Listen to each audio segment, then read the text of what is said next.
अब हम चल रहे नेता नगरी के अगले सत्र की तरफ, जिसे हम कहते हैं जवाबदेही। दर्शकों के सवाल हैं और हम दोनों जवाब देने की कोशिश करते हैं। पहला प्रश्न अंकुर कौशिक ने पूछा है। अंकुर कौशिक पूछते हैं, जब किसी आईएएस अथवा आईपीएस अधिकारी के साथ कुछ बुरा होता है तो आईएएस आईपीएस एसोसिएशन अपना विरोध दर्ज करवाता है, जो कि अच्छी बात है। लेकिन जब किसी अधिकारी की गलती सामने आती है तो एसोसिएशन चुप्पी साध देता है, जैसे गोरखपुर वाले मामले में हुआ। वहां के डीएम का वीडियो वायरल हुआ, लेकिन एसोसिएशन की तरफ से एक शब्द नहीं बोला गया। क्या ये सही रवैया है? सफाई तो घर से ही शुरू होनी चाहिए। बिल्कुल सही रवैया नहीं है। And nobody can deny कि उन दोनों की रिस्पॉन्सिबिलिटी थी, और जिस तरीके का व्यवहार दिखाया गया वो प्रोफेशनली भी गलत है और इंटीग्रिटी के लेवल पर भी गलत है, एथिक्स के पॉइंट ऑफ व्यू से भी गलत है। और जिस तरह से आईएएस आईपीएस मुखर होते हैं, उन्हें इस पर भी मुखर होना चाहिए। मीठा मीठा गप और कड़वा कड़वा थू तो नहीं हो सकता ना। अगला प्रश्न अजय सिंह का है। अजय सिंह पूछ रहे हैं, मेरा सवाल सौरभ जी से है। क्या ललन टॉप को बतौर टीवी चैनल शुरू करने का कोई प्लान है? क्या आप या आप मानते हैं कि डिजिटल ही सही माध्यम है? ये जटिल प्रश्न है, और कुछ प्रश्नों के उत्तर अभी प्रसव पीड़ा से गुजर रहे होते हैं। समय आने पर जवाब मिलेगा।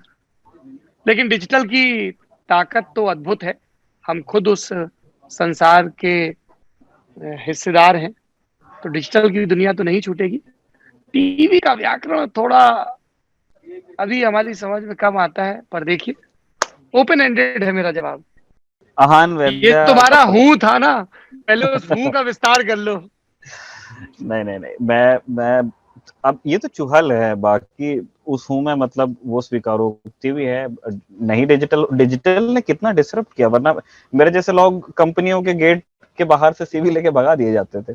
कोई जगह नहीं थी। और फिर कभी फेसबुक पे कोई आपको लिंक दिखता है, वहां आप क्लिक करके कहां से कहां पहुंच जाते हो। ये डिजिटल की ताकत है। तो अगला प्रश्न पूछा है आहान वैद्य ने। इनका सवाल है कि पहला सवाल है, क्या लखीमपुर मामले ने विपक्ष को एक मौका दिया है कि सभी साथ आकर चुनाव लड़ें? दूसरा सवाल, क्या लखीमपुर हिंसा यूपी विधानसभा के आगामी चुनाव और 2024 में होने वाले लोकसभा चुनाव को प्रभावित करेगा? देखिए, विपक्ष के अपने अपने राजनीतिक हित हैं, और ये बात मैं पूरी जिम्मेदारी से अपनी सीमित राजनीतिक समझ के साथ कहना चाहता हूं कि उत्तर प्रदेश में विपक्ष की एकजुटता का दौर लगभग बीत चुका है। खासतौर पे वो जो सपा बसपा का प्रयोग था, उसका दौर बीत चुका है। ये अंदर खास जरूर बात चल रही है कि कांग्रेस और सपा के बीच क्या मांडवाली हो सकती है, कांग्रेस कितनी सीटें सपा को दे सकती है। अभी थोड़ी देर पहले ही मेरी एक कांग्रेस के विधायक से बात हो रही थी। बोले, देखिए, हमने तो 7 जीती थी, 15 पे दूसरे नंबर पे रहे थे, तो दावा तो 22 सीटों का ही बनता है। लेकिन दूसरी तरफ जो जिनको कांग्रेस के रिवाइवल प्लान में भरोसा है, उनको लगता है कि जब तक आप अकेले नहीं लड़ोगे तब तक आप जिंदा नहीं हो पाओगे। तो विपक्षी एकता अगर होती तो यही दिख जाती। यहाँ पे भी वो एक दूसरे पे पॉट शॉट लेते दिखे हैं। लखीमपुर खीरी की हिंसा की घटना हो या कोई भी घटना हो, उस सब का राजनीति पे असर तो पड़ता ही है। चाहे हाथरस कांड हो, चाहे कोविड हो, किसी का कम किसी का ज्यादा, तो इसका जिक्र तो किया ही जाएगा। सिख कम्युनिटी को लार्जली बीजेपी सपोर्टर माना जाता रहा है तराई के इलाके में, और उनमें साफ तौर पर नाराजगी दिख रही है इस घटना के बाद लखीमपुर खीरी की। और 2024 के लोकसभा चुनाव में कितना असर होगा, ये थोड़ा सा अभी दूर की कौड़ी है, क्योंकि अभी लगभग 2.5 बरस का वक्त बाकी है। और ये सवाल मुझसे, मैं अभी दिल्ली आया हूँ और मैं इंडियन टुडे कॉन्क्लेव में हूँ, तो जितने भी लोग मिल रहे हैं सब ये सवाल, 2 सवाल मुझसे लगातार पूछे जा रहे हैं।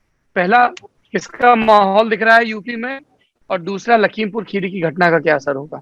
पलक का वो पूछ रही हैं कि मेरा सवाल सौरभ जी से आपको एड्रेस किया है। यूनिफॉर्म सिविल कोड को लेकर बीजेपी का क्या प्लान है? वो इसे कैसे लागू करने वाले हैं और क्या आप इसका समर्थन करते हैं? उनके सवाल को थोड़ा रिफ्रेश कर देता हूँ। आई एम श्योर आप शासन प्रशासन और राजनीति में अलग अलग लोगों से मिलते रहते हैं।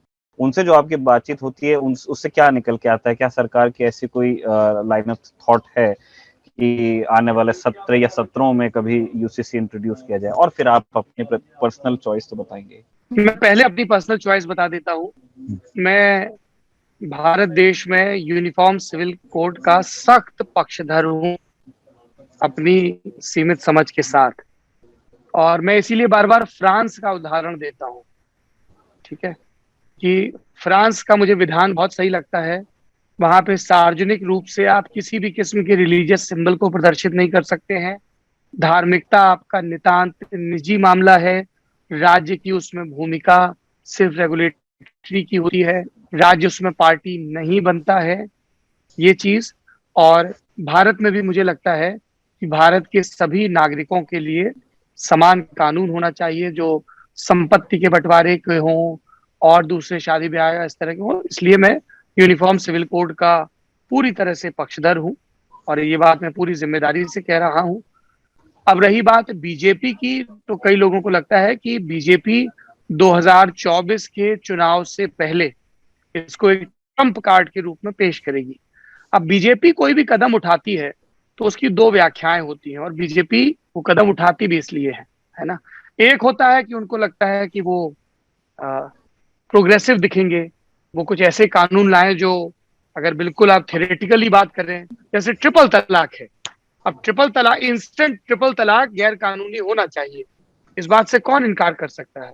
किसी भी कोई भी अगर धर्म या कोई भी विधान इस तरह की वकालत करता है जिससे महिलाओं के खिलाफ नाइंसाफी हो, तो उसका विरोध है। लेकिन दूसरा इसमें ये होता है कि इससे बीजेपी को कुछ माइनॉरिटी वोट मिल सकता है, हो सकता है मिलता हो, लेकिन मेजोरिटी में एक संदेश जाता है। क्योंकि बीजेपी लगातार बात करती रही कि इस देश में अपीजमेंट, लाल कृष्ण आडवाणी का फेवरेट जुमला हुआ करता था, तुष्टीकरण की राजनीति। तो मैसेजिंग उसमें डबल होती है। एक जो यहाँ का प्रोग्रेसिव तबका वो, और कई लोग चूंकि बीजेपी वो कानून बनाती है तो इसलिए वो उसका विरोध भी करते हैं। तो यूनिफॉर्म सिविल कोड के साथ भी आप देखिएगा वही होगा। लेकिन मुझे ऐसा लगता है, मैंने शुरुआत में कहा कि I support uniform civil code, कि यूनिफॉर्म सिविल कोड जब आप लागू कर रहे हो तो उसके दो तरीके हो सकते हैं लागू करने। एक कि आपके पास संख्या बल है और आप कहो हम लागू करेंगे।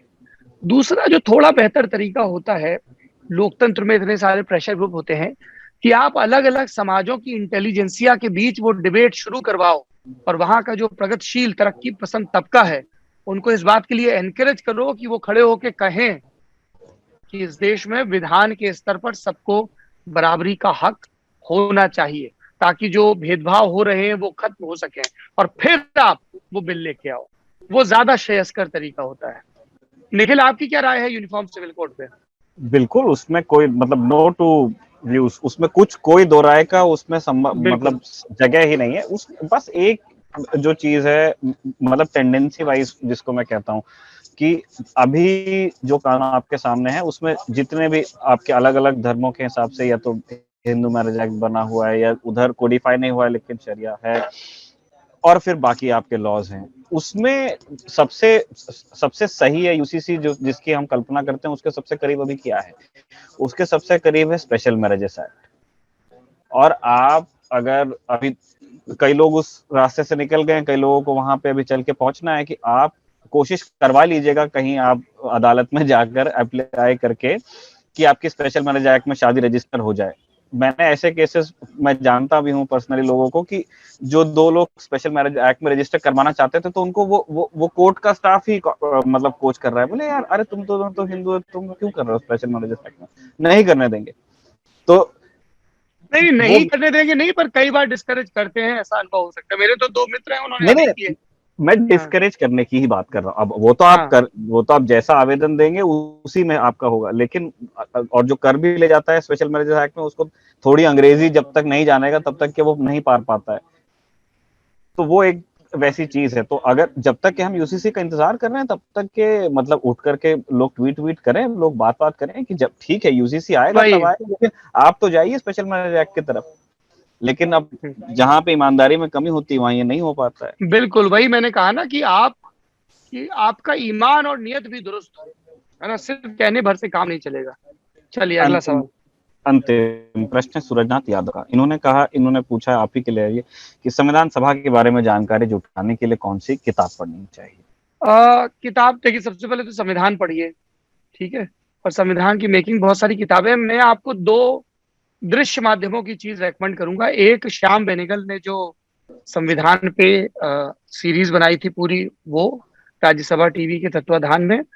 और दूसरा मेघनाथ हैं, न्यूज लॉन्ड्री के लिए काम करते हैं, उन्होंने कॉन्स्टिट्यूशन के नाम से एक बहुत खूबसूरत सीरीज बनाई थी।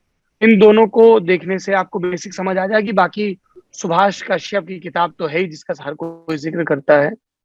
संविधान पे वो भी पढ़ सकते हैं आप। संविधान पे भी किताब है, संसद पे भी किताब है।